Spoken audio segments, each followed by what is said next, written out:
ಆತ್ಮೀಯ ಬಂಧುಗಳೇ, ಶ್ರದ್ಧೆಯ ತಂದೆ ತಾಯಂದಿರೇ, ನಲ್ಮೆಯ ಸಾಹಿತ್ಯಾಭಿಮಾನಿಗಳೇ, ಜೀವ ಜಗತ್ತು ಸೃಷ್ಟಿ ಮತ್ತು ಈ ಜೀವಾತ್ಮ ಮತ್ತು ಸೃಷ್ಟಿಕರ್ತನ ಬಗ್ಗೆ ಹಲವಾರು ವಿಚಾರಗಳನ್ನು ಈಗ ಕೇಳ್ತಾ ಇದ್ದೇವೆ. ಹಿಂದಿನ ಕಗ್ಗದಲ್ಲೂ ಕೂಡ ಇದೇ ತೆರನಾದಂಥ ಒಂದು ಸುಂದರವಾದಂಥ ಪರಬ್ರಹ್ಮನ ಸತ್ವದ ಒಂದು ವಿಚಾರವನ್ನು DVG ಅವರು ಬಹಳ ಮನೋಜ್ಞವಾಗಿ ವ್ಯಕ್ತಪಡಿಸಿದರು. ಈ ಒಂದು ಕಗ್ಗದಲ್ಲೂ ಕೂಡ ಜೀವಿತ ಹೇಗಿದೆ, ಜೀವ ಅಂದರೆ ಏನು, ಜೀವದ ಒಂದು ಅಂಶ ಎಲ್ಲಿದೆ, ದೇಹದ ಯಾವ ಭಾಗದಲ್ಲಿ ಆ ಒಂದು ಅಂಶ ಇದೆ ಅಂತಕ್ಕಂಥ ಮಾತನ್ನು ಬಹಳ ಸೂಚ್ಯವಾಗಿ ಹೇಳುವಂತಹ ಒಂದು ಪ್ರಯತ್ನವನ್ನು ಇಲ್ಲಿ ಮಾಡ್ತಾ ಇದ್ದಾರೆ. ದೇಹ ಅಂದರೆ ಬರೀ ಮೂಳೆ ಮಾಂಸದ ತಡಿಕೆ ಅಲ್ಲ, ಅದನ್ನು ದಾಸರು ಬಹಳ ಸುಂದರವಾಗಿ ಹೇಳಿದರು.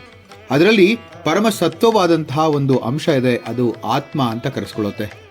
ಈ ಆತ್ಮದ ವಾಸ ಎಲ್ಲಿದೆ, ಹಾಗೆ ಆತ್ಮಕ್ಕೆ ಇರತಕ್ಕಂತಹ ಒಂದು ಪರಿಚಯ ಅಂದರೆ ಐಡೆಂಟಿಫಿಕೇಶನ್ ಅಂತೀವಲ್ಲ, ಅದು ಹೇಗಿದೆ ಅಂತಕ್ಕಂಥ ಮಾತನ್ನು ಇಲ್ಲಿ ಬಹಳ ಸುಂದರವಾಗಿ ಈ ಒಂದು ಕಗ್ಗದಲ್ಲಿ DVG ಅವರು ಹೇಳ್ತಾ ಹೋಗ್ತಾರೆ. ಈ 117ನೇ ಕಗ್ಗ ಹೀಗಿದೆ.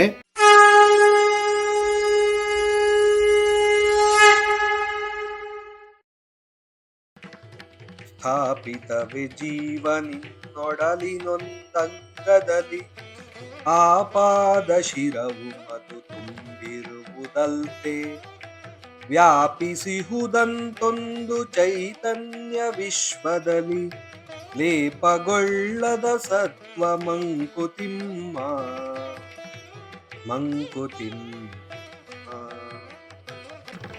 ಸ್ಥಾಪಿತವೇ ಜೀವ ನಿನ್ನೊಡಲಿನೊಂದಂಗದಲ್ಲಿ.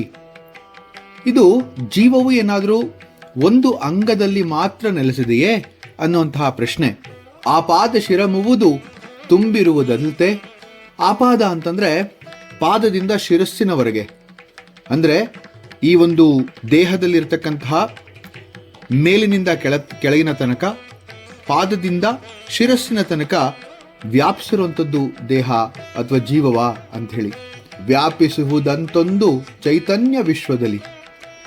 ಒಂದು ಚೈತನ್ಯ ಸಂಪೂರ್ಣವಾಗಿ ಈ ವಿಶ್ವದಲ್ಲೇ ವ್ಯಾಪಿಸ್ಬಿಟ್ಟಿದೆ. ಲೋಪಗೊಳ್ಳದ ಸತ್ವ ಅದು ಅಂತ ಇಲ್ಲಿ ತುಂಬ ಸುಂದರವಾಗಿ ಹೇಳ್ತಾರೆ. ಯಾವುದಕ್ಕೂ ಅಂಟಿಕೊಳ್ಳದ ಕಲ್ಮಶವಿಲ್ಲದಂತಹ ಪರಮತತ್ವ ಆ ಜೀವ ಅಂಥೇಳಿ.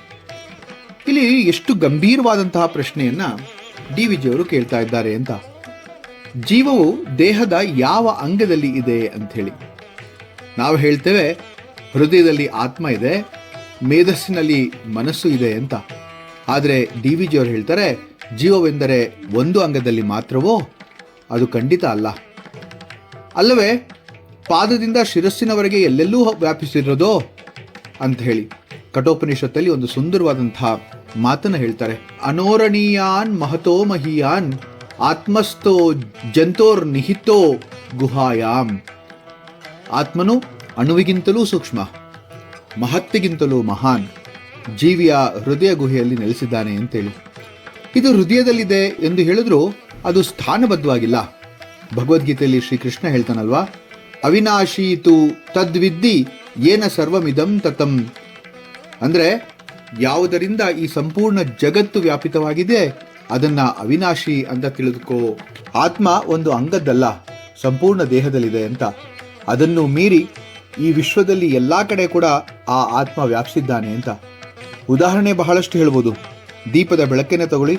ಒಂದು ಕೋಣೆಯ ಒಂದು ಮೂಲೆಯಲ್ಲಿ ಹಚ್ಚಿದ ದೀಪ ಒಂದು ಮೂಲೆಯಿಂದ ಹೊರಬಂದು ಸಂಪೂರ್ಣ ಕೋಣೆಯನ್ನು ಬೆಳಗುತ್ತಲ್ವಾ. ಬೆಳಕು ಗೋಡೆಯ ಮೇಲೆ ಬೀಳುತ್ತೆ, ಆದರೆ ಗೋಡೆಯ ಮಸಿ ಬೆಳಕಿಗೆ ಅಂಟೋದಿಲ್ಲ. ಆಕಾಶವು ಮನೆ, ಪರ್ವತ, ನದಿ ಎಲ್ಲೂ ಇದೆ, ಆದರೆ ಧೂಳು, ಹೊಗೆ, ಮಳೆ ಯಾವುದಕ್ಕೂ ಆಕಾಶ ಲೇಪವಾಗುವುದಿಲ್ಲ. ಅದೇ ರೀತಿ ಚೈತನ್ಯವು ದೇಹದಲ್ಲಿದೆ, ವಿಶ್ವದಲ್ಲಿಯೂ ಇದೆ, ಆದರೆ ಅದು ಲೇಪಗೊಳ್ಳೋದಿಲ್ಲ. ಈ ತತ್ವದ ಸಾರ ಹೇಗಿದೆ ಅಂತಂದರೆ, ಆತ್ಮನು ದೇಹದ ಒಂದು ಭಾಗವಲ್ಲ, ಆತ್ಮನು ಸಂಪೂರ್ಣ ದೇಹವನ್ನೇ ವ್ಯಾಪಿಸಿದ್ದಾನೆ. ಅದು ವಿಶ್ವವನ್ನು ಕೂಡ ವ್ಯಾಪಿಸಿದೆ, ಆದರೆ ಅದು ಅಸಂಗ, ಅಂದರೆ ಅಂಟಿಕೊಳ್ಳದೇ ಇರತಕ್ಕಂಥದ್ದು ಅಂತ.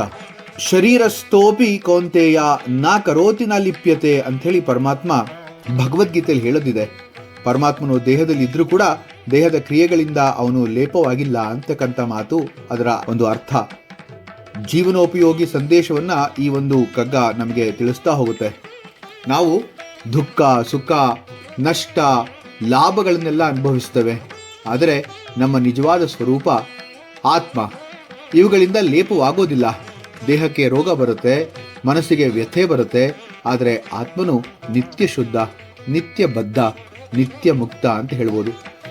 ಇನ್ನು ಈ ಒಂದು ಕಗ್ಗದ ಪರಿಸಮಾಪ್ತಿಯನ್ನು ಮಾಡೋದಾದರೆ ಡಿ ವಿ ಜಿಯವರು ನಮಗೆ ಹೇಳೋದೇನಪ್ಪ ಅಂತಂದರೆ, ನೀನು ದೇಹವಲ್ಲ, ನೀನು ಚೈತನ್ಯ, ನೀನು ಲೋಪಗೊಳ್ಳದ ಸತ್ವ, ನೀನು ವ್ಯಾಪಕ ಆತ್ಮಸ್ವರೂಪಿ. ಇದನ್ನು ನಾವೆಲ್ಲರೂ ತಿಳಿದಾಗ ಭಯವಿಲ್ಲ, ದುಃಖವಿಲ್ಲ, ಬಂಧವಿಲ್ಲ ಅಂತ ಹೇಳ್ಬೋದು. ಸ್ಥಾಪಿತವೇ ಜೀವ ನಿನ್ನೊಡಲಿನೊಂದಂಗದಲ್ಲಿ, ಆಪಾದ ಶಿರಮವದು ತುಂಬಿರುವುದಲ್ತೆ, ವ್ಯಾಪಿಸುವುದಂತೊಂದು ಚೈತನ್ಯ ವಿಶ್ವದಲ್ಲಿ, ಲೇಪಗೊಳ್ಳದ ಸತ್ವ ಮಂಕುತಿಮ್ಮ, ಲೇಪಗೊಳ್ಳದ ಸತ್ವ ಮಂಕುತಿಮ್ಮ. ಮುಂದಿನ ಕಗ್ಗದೊಂದಿಗೆ ಮತ್ತೆ ಭೇಟಿಯಾಗೋಣ. ನಮಸ್ಕಾರ.